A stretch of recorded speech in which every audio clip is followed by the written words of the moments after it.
Sir I am preparing for judicial service exam and right now I am an advocate.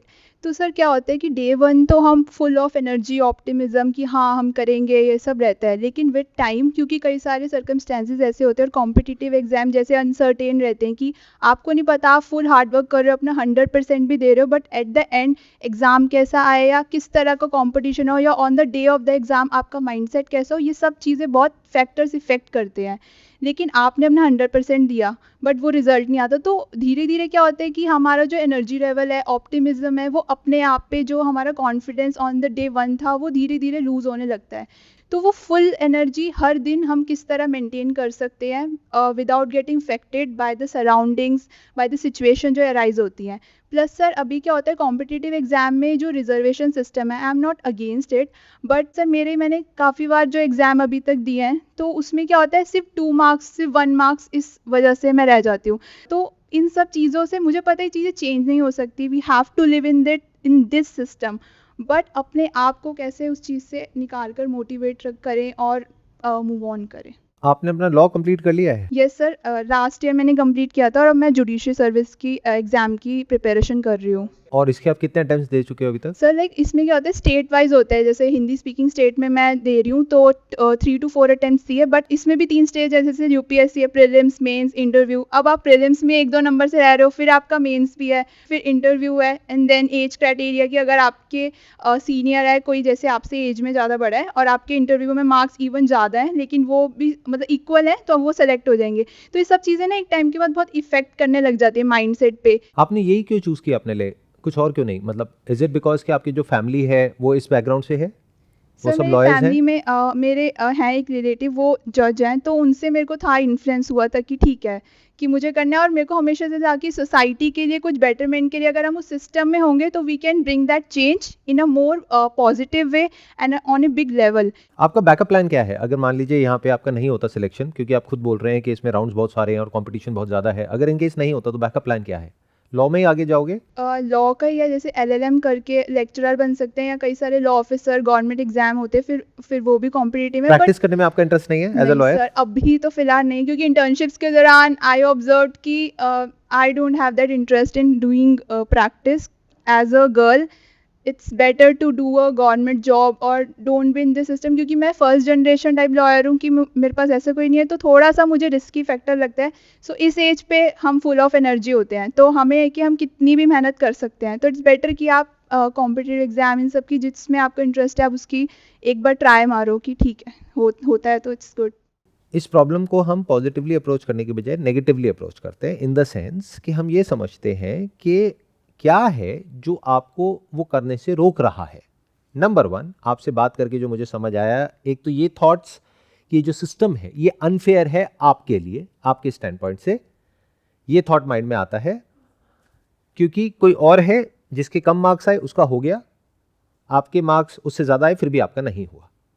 Plus आप कह रहे हैं कुछ seniors का और जूनियर्स का भी इसमें कुछ होता है चक्करबाजी, जिसकी वजह से आपके माइंड में बार बार थॉट्स आते हैं कि जो सिस्टम है ये अनफेयर है।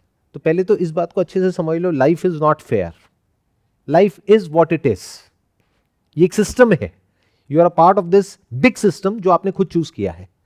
तो the moment you are there in the system you have to understand कि सिस्टम के अपने कुछ रूल्स एंड रेगुलेशंस हैं, उसको एक्सेप्ट करना पड़ेगा पूरे तरीके से सबसे पहले तो, ताकि ये कॉन्फ्लिक्ट अंदर से मिट जाए। क्योंकि अगर ये कॉन्फ्लिक्ट रहा, अगर ये थॉट भी आया कि ये अनफेयर है, तो गड़बड़ हो गई। फॉर एग्जाम्पल, अगर एक बार को मान लेते हैं आप इस सिस्टम में नहीं हो, किसी और सिस्टम में हो, मान लो किसी प्राइवेट कंपनी में जॉब कर रहे हो, तो आपको क्या लग रहा है कि वहां पे सब कुछ बहुत अच्छा होता है? वहां पे क्या ऐसा नहीं होता है कि जो बॉस का फेवरेट होता है, या फिर जो काम में हो सकता है इतना अच्छा ना हो लेकिन उसकी कम्युनिकेशन स्किल्स अच्छी हो और वो सबसे अच्छे से बना करके रखता हो, यानी कि उसका पीआर अच्छा हो, वो आगे बढ़ जाता है या बढ़ जाती है, उसका प्रमोशन हो जाता है। बाकी बेचारे जो एक्चुअल में अच्छे होते हैं काम में, वो पीछे रह जाते हैं। कैसा होता है? नहीं होता है। लाइफ की हर फील्ड में होता है। और इनफैक्ट लाइफ में सब कुछ सबके लिए फेयर कभी भी नहीं हो सकता है, क्योंकि अगर कोई ऐसा सिस्टम है जो आपके लिए फेयर कर दिया जाएगा तो सामने वाला आकर के कहेगा देखो हमारे लिए अनफेयर है। तो पहले तो ये समझो कि मैं जिस सिस्टम में एंटर कर रही हूं, पहले उस सिस्टम के सारे फंडों को समझना है, और अननेसेसरी मुझे एक एक्टिविस्ट नहीं बनना है। I don't want to be a social activist. अगर वो बनना है तो बात अलग है, that has to be very clear कि I have to change this system. वो भी एक अपने आप में एक अलग रास्ता है। आप समझ रहे हो कॉन्फ्लिक्ट क्या है? एक तरफ से आप उस सिस्टम का पार्ट बनना चाहते हो, दूसरी तरफ से आपको उसी सिस्टम से प्रॉब्लम है। तो आज अगर उस सिस्टम के एक एस्पेक्ट से प्रॉब्लम है, तो कल जब आपका हो भी जाएगा तो सिस्टम के आपको और बहुत सारे एस्पेक्ट्स नजर आएंगे, तब ये भूल चुके होगे। क्योंकि हमारा माइंड कैसा होता है, जो मिल जाता है उसकी इंपॉर्टेंस जीरो हो जाती है। अभी इसकी इंपॉर्टेंस इसलिए है क्योंकि अब ये मिला नहीं है। जिस दिन ये मिल गया तो वहां पर आप देखोगे कि अच्छा, आप ही की पोस्ट पे और बहुत सारे लोग हैं और ऊपर कोई बैठे हैं, उनके हाथ में कंट्रोल है कि अब किसका प्रमोशन होगा, किसका नहीं होगा, कौन आगे जाएगा, कौन नहीं जाएगा। अब आपकी एक अलग रेस शुरू हो गई है। अभी जो रेस है वो है कि इतने सारे लोग हैं जो उसमें जाना चाहते हैं, मेरे को यहां घुसना है, फिर होगा मेरे को यहां से यहां पहुंचना है, फिर होगा यहां से यहां पहुंचना है, वहां भी बहुत कुछ अनफेयर होगा। अब क्या करोगे? तो पहले तो ये समझो कि ये फेयर और अनफेयर के चक्रों से बाहर निकलो। हाँ, आप ये कर सकते हो कि आप अपनी तरफ से किसी के साथ में कुछ अनफेयर ना करो, but once you have chosen कि मेरे को ये करना है, तो एक्सेप्ट इट कंप्लीटली। वहां के प्लस माइनस को एक्सेप्ट कर लो और उसके बारे में अननेसेसरी अपना टाइम वेस्ट करना बंद कर दो। आपको सिर्फ ये दिमाग लगाना है कि मेरे को उसको क्रैक कैसे करना है। बट हो क्यों नहीं पा रहा है? ऐसा क्या है जो आपको रोकता है? तो एक तो हमने ये डिस्कवर किया कि ये जो थॉट्स हैं, fairness and unfairness, which is part of the legal system, and that's the irony कि you are basically going to be a जज और आपको ये डिसाइड करना है कि एक फेयर जजमेंट होना चाहिए। तो आपका दिमाग ऐसे ही चलेगा हर चीज में कि फेयर है या अनफेयर है। जैसे एक डॉक्टर के लिए जो ये दुनिया है ना, वो दो पार्ट में डिवाइडेड होती है कि एक पेशेंट है और एक डॉक्टर है। ऐसी जो बिजनेसमैन होता है, एंटरप्रेन्योर होता है, उसके लिए होता है कि ये एंटरप्रेन्योर है और ये कस्टमर है। उसका दिमाग ऐसे चल रहा होता है। तो हर एक का दिमाग उसी डोमेन में चल रहा होता है। तो आप चाहे चाहो या ना चाहो, आपका दिमाग ऐसे ही चलेगा हर चीज में। आप क्या करोगे? हर चीज को जज करने की कोशिश करोगे लाइफ में, अपने आप को, औरों को, सिस्टम को, हर चीज को। बट मजे की बात क्या है, ये करने की वजह से आप वो अचीव नहीं कर पाओगे। ये भी आपको समझ आ रहा है। तो फॉर अ टाइम बीइंग, जब तक आप जज नहीं बन जाते तब तक जज नहीं करना है। तब तक क्या करना है? वो जो करना पड़ेगा उसको क्रैक करने के लिए, यानी कि अपने माइंड को इस तरीके से कंडीशन करना है, इस तरीके से प्रोग्राम करना है। जैसे ओलंपिक्स के लिए जो एथलीट्स जाते हैं, वो कैसे अपने आप को तैयार करते हैं। लाखों करोड़ों लोगों में से किसी एक को वो अपॉर्चुनिटी मिलती है, उसमें से भी किसी एक को मेडल मिलता है, तो कैसे वो वहां तक पहुंचते हैं? इसका मतलब उनके दिमाग में और कुछ आने की गुंजाइश ही नहीं होती है। वो दो स्टेट्स में जीते हैं, अनलाइक एवरीवन एल्स जो कि तीसरी स्टेट में जीते हैं। एक होता है स्टेट ऑफ डूइंग समथिंग। अभी आपके लिए उसकी डेफिनेशन ये है कि अभी उस एंट्रेंस को क्रैक करने के लिए जो भी करना पड़ेगा, if you are doing that, और measuring and monitoring is a part of that, तो उसको उससे अलग मत समझो। यानी कुछ आपने किया तो आपने मेजर किया कि मैंने गोल बनाया था 1 घंटे का, लेकिन वो 2 घंटे में अचीव हुआ, तो अगली बार अपना गोल रियलिस्टिकली बनाओ। ये नहीं कि गोल नहीं बनाओ। हो सकता है आपने गोल ही गलत बना लिया। जैसे गोल तो कुछ भी बना सकते हैं ना, दिन में मेरे को 26 घंटे पढ़ना है, बट 26 घंटे है ही नहीं, तो गोल ठीक से बनाना पड़ेगा। तो this measuring of the outcome और looking at the outcome is also part of the job और the work that needs to be done. तो ये आ गया डूइंग। एक होता है non doing, the state of non doing, जब हम कुछ नहीं कर रहे होते हैं। वो स्टेट कैसी होती है? जैसे हम सो रहे हैं, तो अगर नींद गहरी आती है तो अगले दिन आप डूइंग के लिए तैयार हो। तो डूइंग और नॉन डूइंग दोनों जरूरी है, यानी कुछ करना और नहीं करना दोनों इंपॉर्टेंट है। दोनों में से एक भी काम आप ढंग से नहीं करोगे तो आप उस गोल को अचीव नहीं कर पाओगे। यहां तक क्लियर है? बट अब मजे की बात यह है कि 99.99% लोग जीते कहां हैं?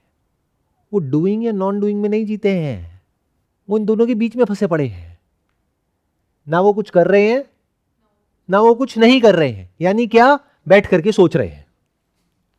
क्या सोचना करना होता है? क्या सोचना नहीं करना होता है? करना मतलब थकना, नहीं करना मतलब थक गए तो रेस्ट करना। बट ना तो you are in a state of rest, ना तो योर माइंड इज पीसफुल, ना आप कुछ कर रहे हो।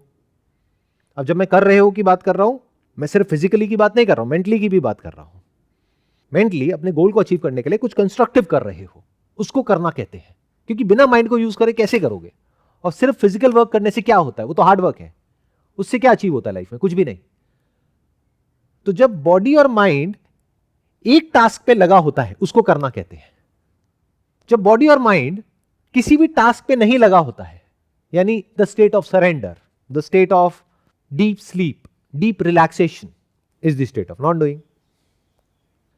तो अब आपको ये समझना है लाइफ में कि कैसे you need to design your life in such a way जिससे कि जब आप जो कर रहे हो पूरी तरह से कर रहे हो, पूरी तरह से उसमें इन्वॉल्व हो गए हो, और जब वहां से बाहर निकल गए हो तो पूरी तरह से फ्री हो गए हो। वो तभी हो सकता है जब आप पूरी तरह से इन्वॉल्व हो। जैसे मान लो कि आप कोई गेम खेल रहे हो, वहां पे पूरी तरह से इन्वॉल्व हो और थक गए हो, तो जब थक जाओगे तो उसके बाद का जो रिलैक्सेशन होगा वो भी कंप्लीट होगा, जो खेले वो भी कंप्लीट है। लेकिन अगर आप खेल नहीं रहे हो, आधे अधूरे मन से खेल रहे हो, यानी खेलते वक्त सोच किसी और चीज के बारे में रहे हो, तो खेलने के बाद में रिलैक्सेशन भी नहीं होगा, क्योंकि आप थकोगे ही नहीं। उस वक्त भी आपके माइंड में कुछ उल्टा सीधा घूम रहा होगा। अब इसके लिए यू नीड टू हैव, ये जो मेरी बातें आप सुन रहे हो, you need to have basic level of critical thinking skills, जो हमारा जो एजुकेशन सिस्टम है उसमें डेवलप करने पे फोकस नहीं किया जाता है। वहां पे रटने पे फोकस किया जाता है। आपको बताया जाता है what is right, what is wrong, not how to think but what to think and what not to think. कि जो किताब में लिखा है ये सोचो, इसके बाहर मत सोचो। तो मतलब बेवकूफ बनाया जा रहा है लोगों को इस हद तक कि आई एम 100% श्योर यहां पर आप जो लोग बैठे हैं, जो भी मुझे वीडियो में देख रहे हैं, उनको बहुत सारी बातें समझ ही नहीं आने वाली, उनका लिंक टूट जाएगा। मतलब इस केस में आपके लिए डूइंग की क्या डेफिनेशन है, उसको पूरी तरह से सुनना और बीच में कोई गैप नहीं आएगा। मेरे लिए डूइंग का क्या मतलब है कि अगर मैं बोल रहा हूं तो पहले से कुछ भी प्लान नहीं है, इट्स ऑल स्पॉन्टेनियस। तो मुझे एक एक करके देखते चले जाना है, स्टेप बाय स्टेप आगे बढ़ते चले जाना है, और ये जो प्रॉब्लम है इसको जड़ से सॉल्व करना है। लेकिन बीच में अगर कहीं भी मेरा लिंक टूट गया तो वो काम नहीं हो पाएगा जो हम करना चाहते हैं, यानी इस प्रॉब्लम का सॉल्यूशन निकालना चाहते हैं। आपका लिंक टूट गया तो आपका यहां पे आना बेकार हो गया, या वीडियो को देखना बेकार हो गया। जैसे अगर मेरी वीडियो होती है मान लो 1 घंटे की, तो उसमें से लोग कितना देखते हैं, हार्डली 20%, मतलब 60 मिनट में से 12 मिनट। बाकी लोग क्या करते हैं, this is average time duration. मतलब लोग आते हैं, वीडियो देखते हैं 2-3 मिनट की और फटाफट से कंक्लूजन ड्रॉ करते हैं, तब तक तो सेशन शुरू ही नहीं हुआ है। बट इतना पेशेंस नहीं है, उन्हें तो 30 सेकंड में सब कुछ चाहिए। तो they don't know how to do something, they know how to do something passively, यानी आराम से बैठ जाओ राजा बाबू की तरह, और इंस्टाग्राम पे एक के बाद एक रील आ रही है, उसमें भी स्वाइप कौन करेगा, उसमें भी आलस आता है। अपने आप ही अगली आ जाए ना, एल्गोरिथम दिखाएगा ना आपको। तो या एक वेब सीरीज शुरू कर दी, अब अपने आप एक के बाद एक देखते चले जाओ। तो पैसिवली कुछ भी कंज्यूम करना है तो you are okay, but actively कुछ करना है, फिर चाहे अपने करियर में कुछ करना हो, that could be related to entrance examination या जॉब, या अपनी कोई स्किल डेवलप करनी हो, या बिजनेस में कुछ करना हो, जिसके लिए you need to have a great deal of critical thinking. Unless and until you are a fool, तब कोई दिक्कत नहीं है, उनके लिए बड़ा सही है लाइफ में कुछ भी करना। यानी जिनके अंदर एक concept of right and wrong ही नहीं है, उनके माइंड में कोई थॉट ही नहीं आ रहा है, उनको है हाँ ठीक है ये करना है, ये करना है, तो वो तो बेवकूफ लोग ही हो गए ना। सुपरफिशियली देखा जाए तो आप कह सकते हो हाँ उसकी ये रैंक आ गई है, वो ये क्लियर कर गया है, वो क्लियर कर गया है, बट उनसे बात करोगे तो you can't sit with such people. उनसे आप किसी भी टॉपिक के बारे में बात करोगे तो उनको समझ नहीं आ रहा है, बस अंदर फीड कर दिया है और वो जा करके उसको इंप्लीमेंट कर दिया बेस्ड अपॉन किसी और ने उनको बताया। मान लो कोचिंग में बताया कि ये करना है, बस उतना ही किया और खत्म, कोई क्वेश्चनिंग नहीं, कुछ नहीं। तो आई एम सेइंग कि अगर ये आपको करना है तो you have to get into the state of doing what needs to be done without getting distracted by this third mental state, जहां पर कि ना आप कुछ कर रहे हो ना नहीं कर रहे हो। हाँ, non doing is not a distraction, it's like getting ready for next day. जितना अच्छे से आप रिलैक्स करोगे, बशर्ते कि वो रिलैक्सेशन कंप्लीट है, उतना ही अच्छे से आप तैयार हो पाओगे आगे कुछ करने के लिए। देखो जब एक बिल्डिंग को बनाना होता है ना, तो उसमें सबसे इंपॉर्टेंट स्टेज कौन सी होती है? बेस नहीं, blueprint. Because if you don't have the blueprint और आप एकदम से बिल्डिंग बनाना शुरू कर दोगे तो कुछ भी बन जाएगा वहां पर। ऐसे ही हम अपनी लाइफ को बनाते हैं। तो आपको क्या चाहिए? सबसे पहले एक ब्लूप्रिंट चाहिए कि एग्जैक्टली इस गोल को अगर मुझे अचीव करना है अगले 2 साल में, तो मुझे अगले 2 साल तक क्या करना पड़ेगा। अब वहां पे रीइंफोर्समेंट चाहिए, उसके साथ में कोई फीलिंग को या इमोशन को जोड़ना पड़ेगा जो बहुत स्ट्रांग हो। मतलब 24 घंटे माइंड में वो इतना ज्यादा स्ट्रांग हो जाना चाहिए वो थॉट, कि और किसी थॉट के लिए कोई जगह ही ना हो, उसको रीइंफोर्स करना होगा। हम कभी ऐसा करते हैं क्या? नहीं। हम क्या अपने आप को तैयार करते हैं उस तैयारी के लिए जिसको मेंटेनेंस बोलते हैं? Do we prepare ourselves? It's like constructing a building without psychologically preparing ourselves for that battle. लड़ाई के लिए हम तैयार नहीं है, बट लड़ाई में उतर गए हैं। और हम अकेले नहीं, हमारे ऐसे लाखों लोग उतर गए हैं जिनमें हो सकता है टैलेंट आपसे ज्यादा हो, लेकिन आप उनको भी हराने वाले हो। कैसे? जो हो सकता है आपसे ज्यादा टाइम लगा रहे हैं, उनको भी आप हराने वाले हो। कैसे? It's a big question to ask. कैसे होगा? अपने आप हो जाएगा।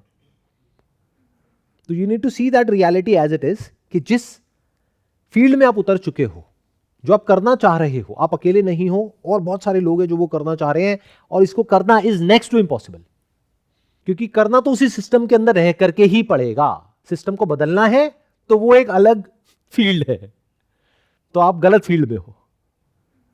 एक फील्ड है सिस्टम को बदलने की फील्ड, वो फिर आपको पॉलिटिक्स में जाना होगा या फिर ऐसी जगह पे जाना होगा जहां पे ये सिस्टम्स बनते हैं, फिर आप उस सिस्टम में चेंज लेकर के आ सकते हो। But you want to succeed in that system, तो जो रूल्स हैं, रेगुलेशंस है, उसके अकॉर्डिंग ही चलना पड़ेगा। आपके साथ साथ में चल रही थी उस कॉन्वर्सेशन में, तो मेरे दिमाग में डाउट आया। आपने बोला रीइंफोर्स करना है, साइकोलॉजिकली प्रिपेयर करना है खुद को। सो क्वेश्चन इज कि हम अपने आप को ऐसा क्या बोलेंगे उस सिचुएशन में, या कैसे रीइंफोर्स करेंगे? What should we tell exactly कि वो रीइंफोर्स होता रहे बार बार, क्योंकि वो भी तो मोनोटोनस हो जाएगा ना जब आप एक ही चीज़ अपने आप को बार बार रिपीट करोगे। तो 100% एग्रीड कि जब आप, क्योंकि आप रिप्रोग्राम कर रहे हो अपने आप को उस टाइम बोलते समय, तो अगर आप रिप्रोग्राम नहीं करोगे तो वो लिंक टूट जाएगा। कभी आप ब्रेक कर दोगे, आप लेजी हो जाओ, कुछ भी, और छूट जाएगी चीज़। तो अपने आप को ऐसा क्या बोलोगे उस टाइम पे, या क्या रीइंफोर्समेंट करने के भी कुछ प्रोसीजर होता है, या किस तरह से आप कर सकते हो उसको? That's the thing. पहले तो ये समझो, कोई भी प्रॉब्लम हो, कैसी भी प्रॉब्लम हो, उसका एक सॉल्यूशन नहीं होता, उसके मल्टीपल सॉल्यूशंस होते हैं। तो इस सारी एक्सरसाइज को शुरू करने से पहले एक खुला दिमाग चाहिए, जिसके सेंटर पॉइंट में क्या होना चाहिए? Everything is possible. पॉसिबल तो सब कुछ है, बशर्ते कि हम उसको क्रैक कर पाए। तो आपका जो क्वेश्चन था कि उसको रीइंफोर्स करने के लिए हम क्या कर सकते हैं? 1000 चीजें कर सकते हैं। बैठ करके सोचो, मतलब दिन में बार बार जहां भी आप जा रहे हो, वहीं पर आपको वो नजर आ रहा है। बार बार जो गाना सुन रहे हो, उससे वो रिकॉल हो रहा है। जो सक्सेस स्टोरीज हैं उस फील्ड में, उनको पढ़ रहे हो, उनसे मिलने की कोशिश कर रहे हो। It's not a waste of time, बहुत कुछ सीखने को मिलेगा। उनके कांटेक्ट में आने की कोशिश कर रहे हो किसी तरीके से। ईमेल करने में क्या जाता है? कर दो email that I want to meet you. Maximum क्या होगा? आपको रिस्पांस नहीं आएगा तो क्या हो गया? ईमेल करना तो आ गया। एक और क्या तरीका हो सकता है? ऐसा एक सर्कल बने जहां पे आपसे बेटर लोग हो। अगर ऐसे लोगों के साथ में हो जो आपसे भी नकली हैं, तो क्या होगा? कुछ करने भी लगोगे तब भी वो आकर के पीछे से खींच देंगे आपको। तो ऐसे दोस्तों को छोड़ो। अब आप कहोगे नहीं सर, ये तो हमारे बचपन के दोस्त हैं, उनको कैसे छोड़े? अरे तो मत छोड़ो, दोस्ती अपनी जगह पर है। टाइम स्पेंड मत करो उनके साथ, अपना टाइम स्पेंड करो ऐसे लोगों के साथ में, चाहे ऑनलाइन चाहे ऑफलाइन, जो अपनी लाइफ में कुछ करना चाहते हैं, कुछ कर रहे हैं उस फील्ड से रिलेटेड, जिस फील्ड में आप हो। आजकल तो ये जो लॉयर्स हैं या जो जजेस हैं, उनके जो रिकॉर्डिंग्स हैं वो भी यूट्यूब पर है। तो जो भी आपके आइडल हैं, जैसा आप बनना चाहते हो, उनकी रिकॉर्डिंग्स देखना शुरू कर दो। देखो वो किस तरीके से एक केस को देखते हैं, समझते हैं, फिर समझ करके फिर एक डिसीजन देते हैं। Maybe I am wrong, but maybe आप ऐसा बनना चाहते हो। तो अगर ऐसा बनना चाहते हो तो ऐसे लोगों की वीडियोस जब आप देखोगे तो क्या अंदर से एक डिजायर पैदा नहीं होगा कि मुझे भी ऐसा बनना है? तो क्या रीइंफोर्समेंट नहीं है? अब आप कहोगे इसका उससे क्या कनेक्शन है जो मेरे को वो एंट्रेंस क्रैक करना है? अरे बहुत बड़ा कनेक्शन है। आप अपने माइंड को इस तरीके से प्रोग्राम कर रहे हो कि वहां पर अब और किसी थॉट के लिए कोई जगह ही नहीं बच रही है, और जितने थॉट्स हैं वो आने कम होते चले जा रहे हैं, बंद होते चले जा रहे हैं। इन अदर वर्ड्स, अगर आप थॉट को यूज कर रहे हो अपने काम को और अच्छे से करने के लिए, अपनी लाइफ को बेटर बनाने के लिए, जो भी आप काम कर रहे हो उसको और बेटर तरीके से करने के लिए, अपने आप को एक ऐसा इंसान बनाने के लिए जो सिर्फ एक प्रॉब्लम का नहीं, लाइफ की किसी भी प्रॉब्लम का सॉल्यूशन निकाल सके, तो थॉट अच्छा है। जो भी लाइफ में आपको ग्रो करने में मदद कर रहा है, वो thinking is part of doing, it's not useless. But जो भी आपको वो करने में हेल्प नहीं कर रहा है, यानी कि और नीचे गिरा रहा है, और या फिर उससे कनेक्टेड ही नहीं है दूर दूर तक, करना कुछ और चाहते हो, सोच कुछ और रहे हो, that is a sign of foolishness.